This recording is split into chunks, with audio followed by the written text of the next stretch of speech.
Welcome to today's video. Just as a reminder, we're doing the Golden Memories and Moments series as a part of the 1873 Speaker Series. If you recall, the Speaker Series is actually being sponsored by the University of North Georgia Alumni Association in cooperation with the North Georgia Corps Cadets Association, the Women of North Georgia, and the Young Alumni Group. So today we're going to talk about basically the Dahlonega Campus. And when I get through with that, probably brag just a little bit about the University of North Georgia and what's going on currently with some of the things that they have been recognized for. But before I get into that, let me also kind of give a disclaimer, a word of apology up front. In today's video, I'm going to do a lot of statistics.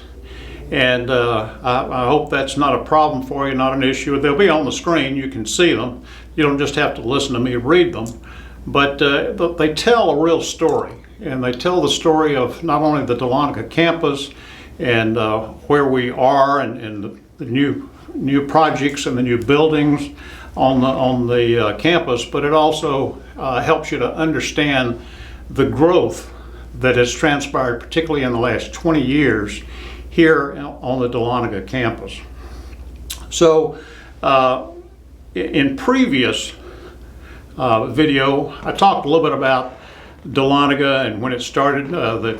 North Georgia started in 1873, and it being on 10 acres that was part of a land grant that was given to the state of Georgia with the provision that it would be a school.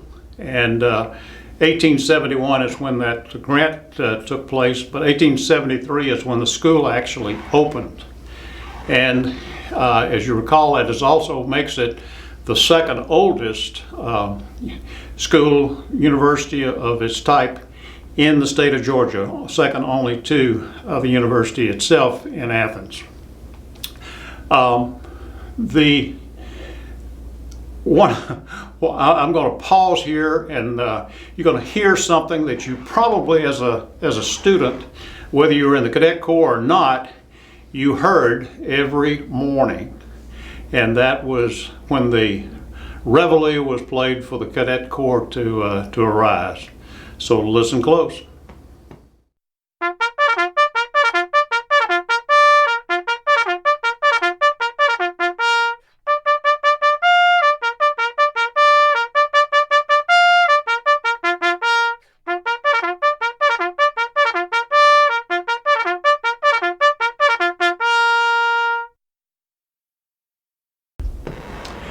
Continuing on, let's talk a little bit about the school itself and the campus here in Dahlonega, Lumpkin County.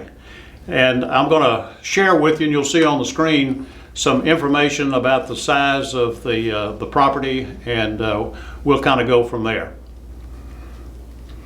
The Dahlonega campus has 120 developed acres, which is quite substantial. That includes 8 residence halls, 26 academic buildings, and approximately 2.1 million square feet of campus buildings. One of the interesting and outstanding items, though, is that we got over 500 undeveloped acres in this campus, so there's plenty of room to expand. If we've been at this for almost 150 years and only used 120 acres, then we should be good for the next 100 years with 500 undeveloped acres. The fall of 2020, which is the last information I actually have, there were a total of 7,322 students, which actually makes it the second largest within the North Georgia 5 campuses. Gainesville has about 200 students more than the campus here in Dahlonega.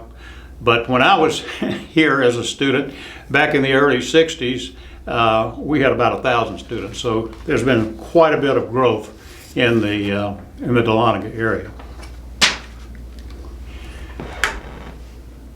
I want to be able to also talk to you a little bit about some of the new structures and buildings, as well as some of the things that are on the book, so to speak, aspirational. But the first thing I want to share with you is a project that was actually finished in 2018. And if you've been on campus, you will have seen the new Convocation Center. Now, most of you remember the basketball games and everything that we did, dances and all that was at the Memorial Hall, which actually opened in 1960, the fall of 1960.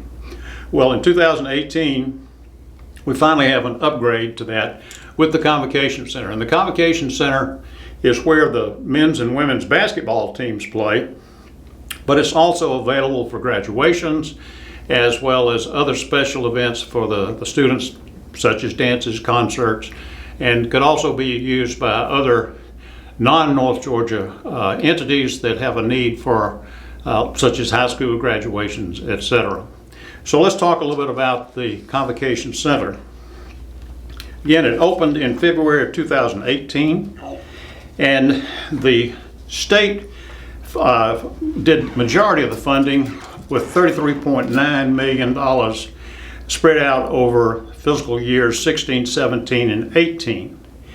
Then the institution itself put in another $3.5 million. We had private funding of $2.5 million for a total of $39.9 million, or basically $40 million to build the Convocation Center. Again, if you are on campus, I would encourage you to go in and walk around. It is a beautiful, beautiful facility. And if you get a chance to go into one of the upstairs specialty rooms, there's got quite a view on a balcony named for Dean Mike Hines. But beyond just the basketball arena where all these other events happen, there are also plenty of classrooms that are being used for kinesiology and other academic classes that needed space in that arena. Next, we want to talk a little bit about something that is we actually had here for a number of years, and that was an observatory. The observatory you may or may not have ever been to, but it was located kind of on the hill behind Lewis Hall, which would now be behind the Lewis Hall Annex or Donovan, up next to the cemetery. And it was a small observatory, but was in use for a number of years. But in September of 2020, we actually opened a new observatory, and it's on off of Highway 9 down toward Pine Valley. So let's share a little bit of information about that one. Say it opened in 2020, and the institution paid $1.9 million to have it built. As you can see the picture there on the screen, it is open not only for students, but it's also open to the public on certain nights, on certain evenings. Certainly gives the total university a breadth of things that you don't normally think of when you think about going to a school such as North Georgia. However, being up here in the mountains and away from all city lights, you can get some spectacular views from our new observatory. Next, I want to talk about something that I am really blown away with when I go see it, and that's the new student recreation fields. They're located up on Radar Ridge, and they just opened again last year, September of 2020. But again, some of the statistics on that include institutional funding of about $2.2 million. The student recreation fees, some of the reserves from that, another $2.2 million, so a total of $4.4 million. But it is a beautiful facility up on top of Radar Ridge where you can play soccer, lacrosse, or anything else that students might like to participate in. Again, you would just be amazed at all the beautiful things that are available to the students now on the campus. Next item that I'd like to discuss with you is something that had been begged for by a lot of alumni for years, and that was an upgrade to the reviewing stand on the drill field. It is, until it opened last year, it was the same drill field with the same reviewing stand that had been going on for probably 100 years. It certainly was looked like it was old when I was here as a student in the 60s. But as you can see the picture, the drill field covered pavilion they refer to it as, but it's really just the reviewing stand. And hard to believe the cost of construction these days, but that was $1 million structure.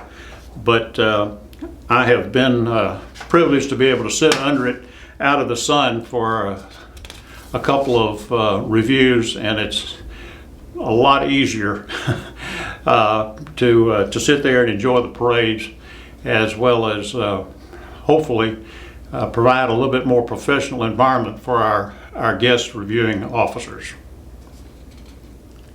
The next topic is one also kind of near and dear to my heart, being a business major, but the Cottrell Center for Business and Innovation and Technology is being built, and it should open here in next year, probably next summer, around August of 2022. The Cottrell's School of Business has been known as the Cottrell School of Business now for about 13, 14 years. But the Cottrell family have contributed an additional $10 million to build this structure. And if you can picture this is along Chestatee Street, kind of south of the Smith House and across the street and slightly north of the Dairy Queen. But it is right next to what has been for the last several decades the entrance to the campus on the right hand side. And it is total, it's going to cost about $35 million. Again, the private funding is provided $10 million, and the state is coming through with the other $25 million. I have seen it under construction. In fact, I rode by it today. It is going to be a very impressive building. That's the Cottrell Center for Business, Innovation, and Technology. The next, actually, I think you've got a couple of screens there that show pictures of the Cottrell Center. But the next item is the Public Safety Building. Now, most of you can remember that public safety has moved around a couple of times, but basically it's been in old houses along Chestatee, and those were torn down because of the new Cottrell Center. And so the new public safety headquarters is opening actually sometime within the next couple of weeks. And it's located on the Morrison bypass on the southern part of the campus. And it is, for those of you that have been here in the last few years, there was actually a Steak and Shake restaurant that was there. And unfortunately, even though I love Steak and Shake, it did not make a go, and they closed it. So the school purchased that, and with a price tag of $2.5 million, are renovating it to be the public safety headquarters. There's some other items now that are what you would refer to as aspirational, where they're on the books. We're hoping to be able to do these over the next few years. And the first one is actually an addition to the Military Leadership Center, which again, as you come in to the campus off Chestatee, is to the left-hand side. And the proposed state funding for that is for the state to put in $5 million and private funding another $5 million for a total of $10 million. I've seen the plans for it. It's going to be another impressive building, and it certainly would add to the space that is sorely needed by the PMS staff, the Commandant staff, and classrooms for the Cadet Corps.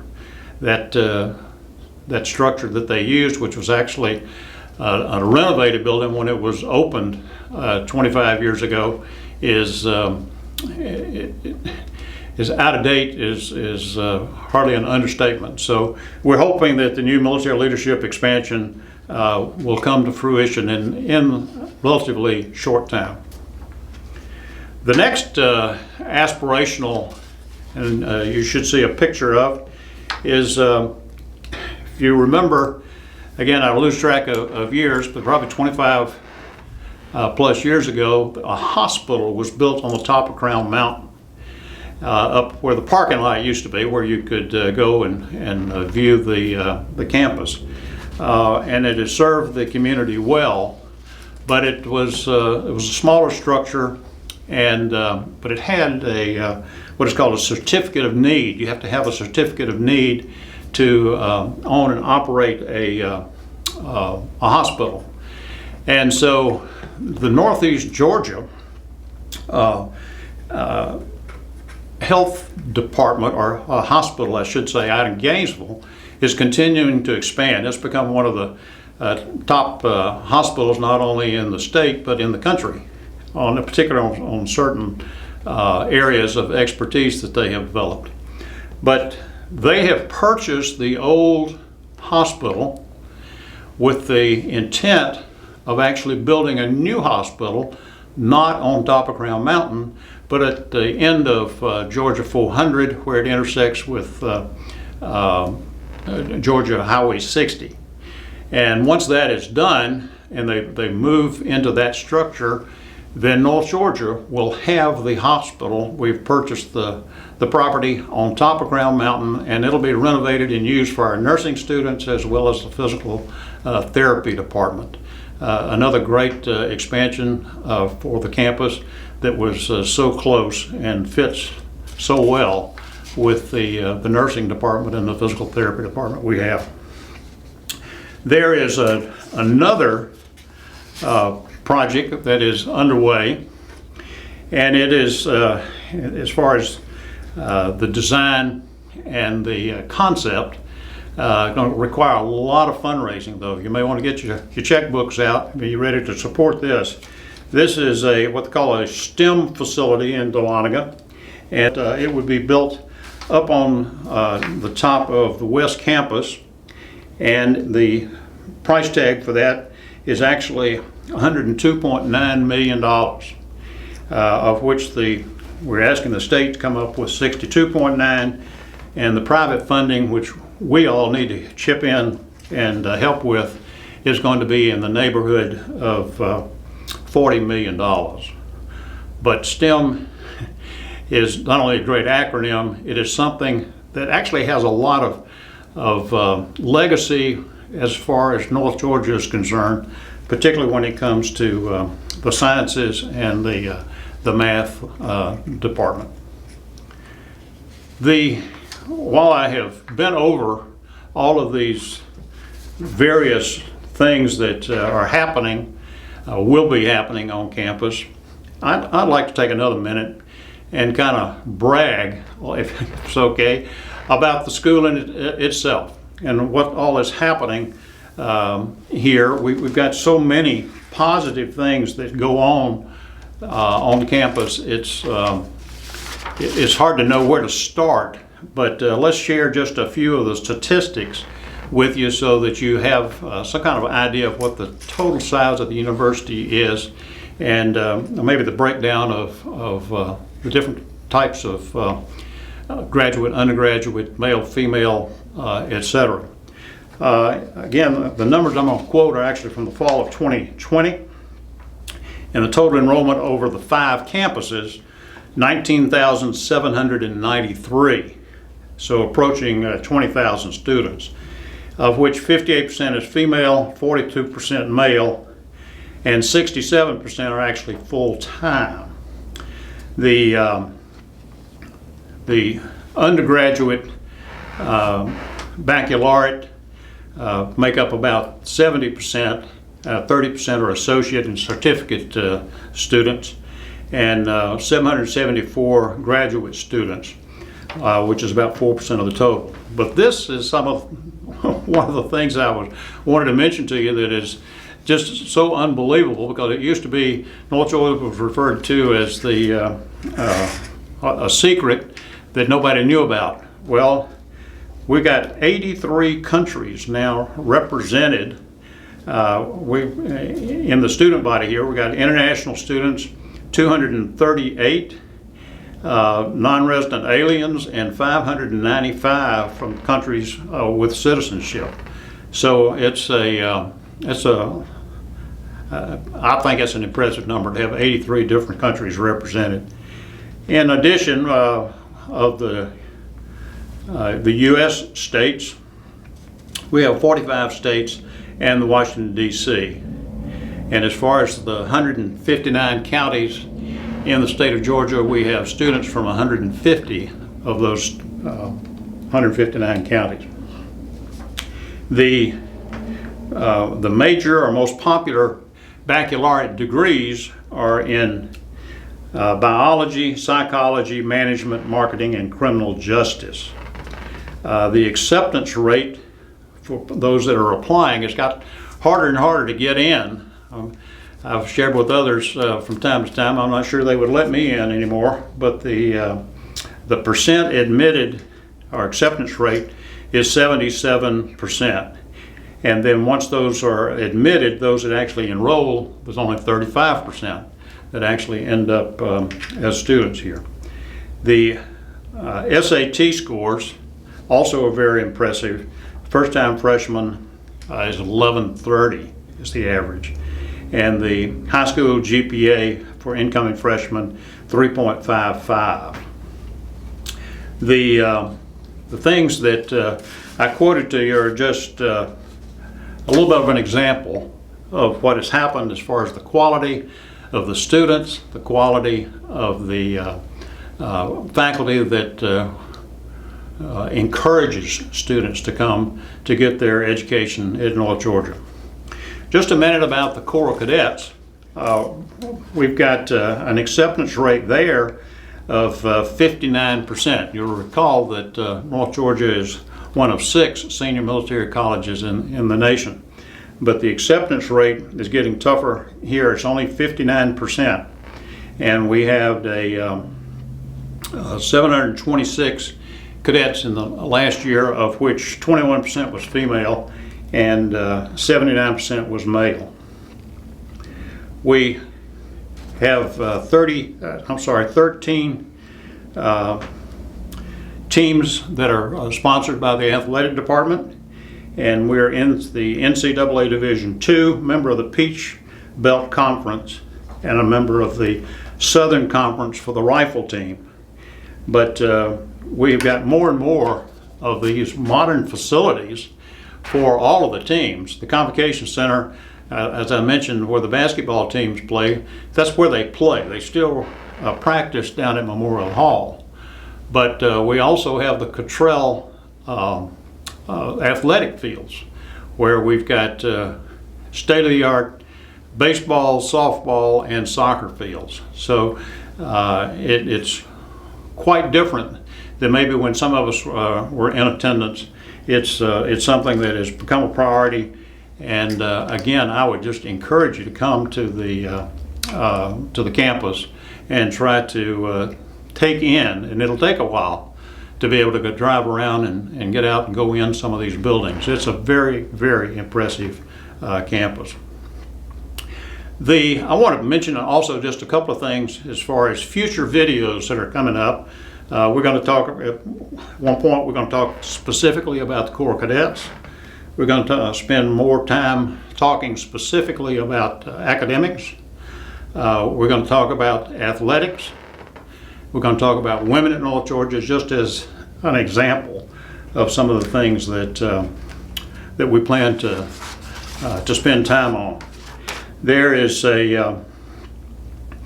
also a segment that I plan to do that I haven't come up with the right title yet, but probably something like the Icons of North Georgia. I have a couple of folks lined up for us to just sit and chat and let them share some of their history and what they remember about the school when they were here as students and when they were here as part of staff or faculty.